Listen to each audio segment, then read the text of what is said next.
एक तरफ सांवरे कृष्ण, दूसरी तरफ राधिका गोरी, ऐसे हो जैसे एक दूसरे से मिल गए हो चंदा और चकोरी। राधे राधे, जय श्री श्याम, राम राम। भक्तों, आज हम भक्त चरित्र में सुनेंगे चरित्र श्री सदन कसाई जी का। जी हाँ, ये जाति से कसाई ही थे और ये इनका जाति से व्यवसाय कसाई का ही था, पर ये हृदय से बहुत ही दयापूर्ण, दयालु और बहुत ही गंभीर व्यक्ति थे। ये बचपन से ही हरि भक्ति में लगे हुए थे। हाँ, पर आजीविका के साधन के लिए ये कसाई का काम करते थे। पर इनका हृदय किसी पशु की हत्या का नाम सुन के ही इनका हृदय काँप जाता था। ये इतने डर जाते थे, ये किसी के पशु का वध ही नहीं कर पाते थे। तो ये खुद कभी किसी पशु का वध नहीं करते थे। ये कसाईवाड़े में जाके, जहाँ पे मांस बिकता था, वहाँ से जाके मांस खरीद कर लाते थे और फिर बेचते थे। ये खुद कभी किसी पशु को नहीं मारते थे, क्योंकि बचपन से ही इनके हृदय में हरि भक्ति थी। ये हर वक्त बस हरि नाम संकीर्तन करते रहते। जब भी इन्हें समय मिलता है, ये बस हरि नाम संकीर्तन करते। इनका हरि नाम संकीर्तन में इतना विशाल गंभीरता थी इनकी कि ये बस हर वक्त हरि नाम ही लेते रहते। खाते समय खाना खाना भी भूल जाते। ये मांस बिकने का जो काम करते, उसमें मांस का तौल भी भूल जाते। इन्हें ये भी याद नहीं रहता कि मैं कितना मुझे मांस देना है और कितना मैं बेच रहा हूँ, ये भी इन्हें याद नहीं रहता। सब प्रभु कृपा से चलता रहता। और इनके हृदय में इतनी भक्ति देखकर प्रभु की भी इनके ऊपर बहुत कृपा थी। प्रभु इनके घर में शालिग्राम के रूप में पहले से ही थे, पर सदन जी को इसके बारे में इसका पता नहीं था।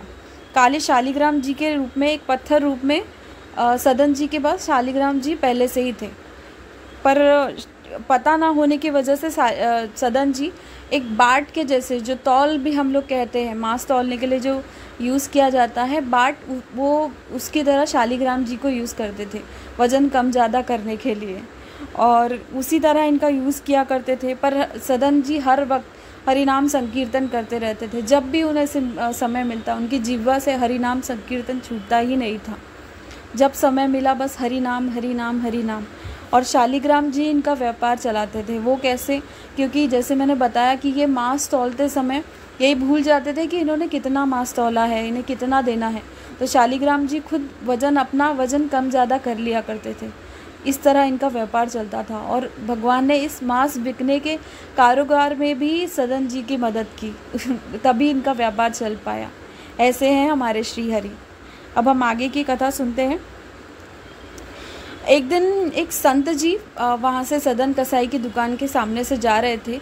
अब संत जी है तो कसाई की दुकान के तरफ तो देखेंगे नहीं, पर सदन जी का व्यवहार ऐसा था कि वो हर किसी से श्री हरि, हरि बोल, राम राम ऐसे करते थे। तो सदन जी ने राम राम कहा, तो संत जी ने फिर उत्तर में उन्हें राम राम कहा और देखा उधर। तो संत जी ने देखा और वैसे ही उनकी दृष्टि पड़ी जो सदन जी के पास शालिग्राम थे उस पर, और संत जी को लगा कि अरे, ये तो शालिग्राम भगवान है और ये कसाई इसका क्या कर रहा है। ये तो जानता भी नहीं होगा कि ये भगवान है। ये मांस के हाथ लगाता होगा, स्वच्छता से रखता नहीं होगा, ना पूजा पाठ करता होगा। इसके तो मेरे भगवान की दुर्गति कर रहा है। मैं इन्हें अपने साथ ले जाता हूँ, मैं इनकी पूजा पाठ करूँगा। तो सदन जी से संत जी कहते हैं कि सदन, तुम ये पत्थर मुझे दे दो, ये इस शालिग्राम जी है, मैं इनकी पूजा करूँगा ले जाकर। तो तुम बताओ इसका क्या मूल्य हुआ, मुझे दे दो, मैं इन्हें ले जाता हूँ।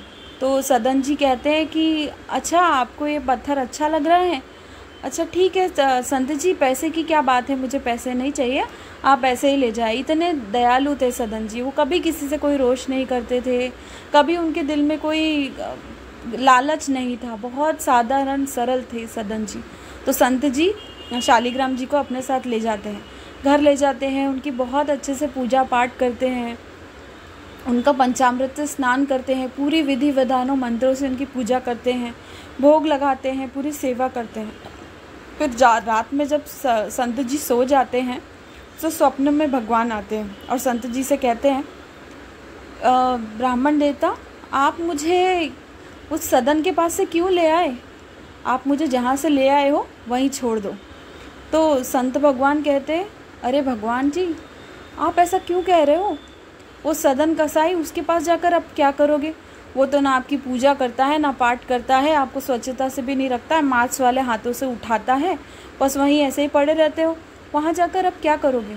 मैं ब्राह्मण हूँ, मैं आपकी पूरी विधि विधान से सेवा करूँगा, पाठ करूँगा, मंत्रों से उच्चारण करूँगा, आपकी पूरी सेवा करूँगा।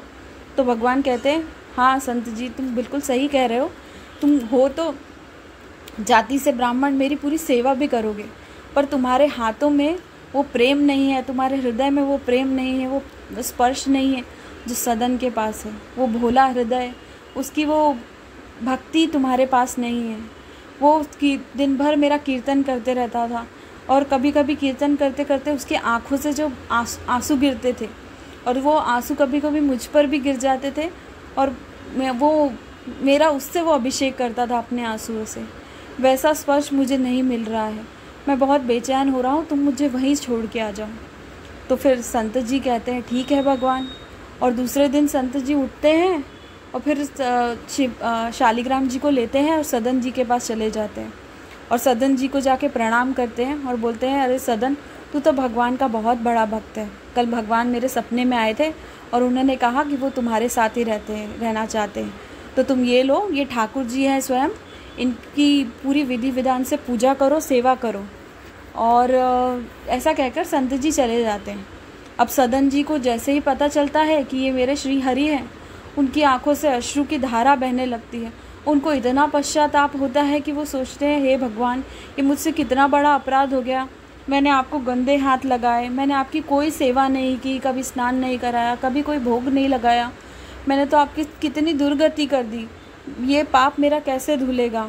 ऐसे करके वो बहुत रोने लगते हैं। फिर वो सोचते हैं कि अब मैं ये कसाई वाला छोड़ दूँगा, अब मैं ये कसाई का काम नहीं करूँगा।